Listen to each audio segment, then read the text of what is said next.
മേഘങ്ങളെക്കൊണ്ട് മഴ പെയ്യിക്കുവാൻ. ശക്തമായ സംഗീതരാഗമാണ് മേഘമൽഹാർ. മരുഭൂമിയിൽ വളരുന്ന ഒരു വൃക്ഷം സ്വന്തം മനസ്സിലെ ആർദ്രതയുടെ സംഗീതത്തെ എങ്ങനെയാണ് മേഘത്തിന്റെ ഹർഷബാഷ്പാഞ്ജലിയായി മാറ്റുന്നതെന്ന് ചിത്രീകരിക്കുന്ന കവിത മേഘമൽഹാർ. രചന ജോയ് വാഴയിൽ.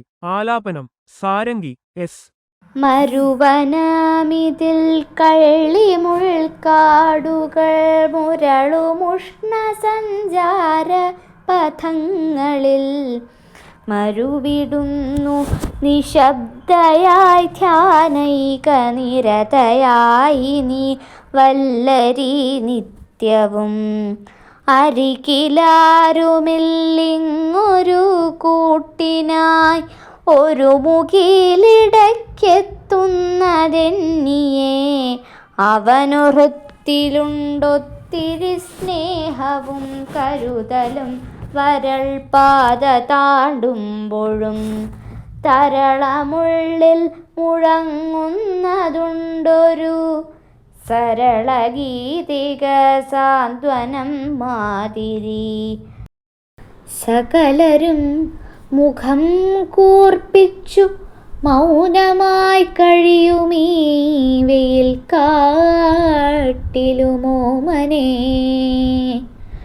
വിരിയുമുണ്മ തൻ പൂക്കളാൽ സുസ്മിതം ചൊരിയുവാൻ കഴിയുന്നതിന്തെങ്ങനെ? ഇവിടെയുള്ളതേറ്റം വിഷമുള്ളതാം ഫണികൾ മുള്ളുവളർത്തും ചെടികളും ഇവിടെയെങ്ങും നിരാർദ്രത നിന്മനം കനിവുതിർത്തു വിലസുന്നതെങ്ങനെ? കഠിനമാകുമീ ഉഷ്ണസ്ഥലികളിൽ കനവു നീതുമരുവുന്നതെങ്ങനെ? പൊടിയുതിർക്കുമീ ചക്രവാതങ്ങളിൽ പുടവ പച്ചയായി നെയ്വതുമെങ്ങനെ?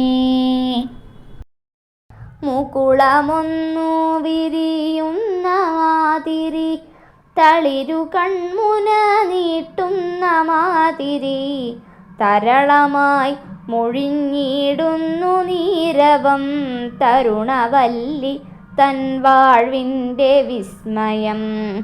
ഒരു ലതികയായി മണ്ണിൽ മുളച്ചു ഞാൻ അരുമയോടെ വളർന്നതാം നാളുകളിൽ സുരഭിലമായ ചിന്തകളാണെനിക്കരുളീശ്വര കാരുണ്യമെന്നുമേ.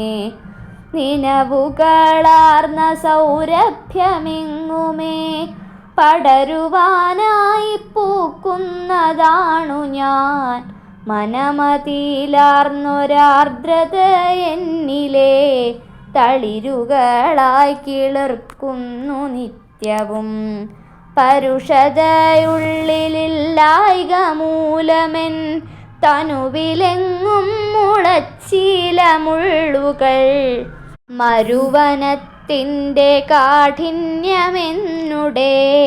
മൃദുലമേനിയിൽ വേദനയാകിലും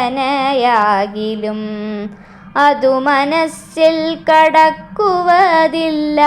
ഹൃത്തകലുഷമായി തഞ്ചുന്ന കാരണം മുകിലിനു മനമൊന്നു കുളിർക്കവേ പൊഴിയുകയായി ഹർഷനീർത്തുള്ളികൾ വിരിയുകയായി സപ്തവർണ്ണങ്ങളാർന്നരുമയാമൊരു മാരിവില്ലക്ഷണം. മുകിലിനു മനമൊന്നു കുളിർക്കവേ പൊഴിയുകയായി ഹർഷനീർത്തുള്ളികൾ വിരിയുകയായി സപ്തവർണ്ണങ്ങളാർന്നരുമയാമൊരു മാരിവില്ലക്ഷണം.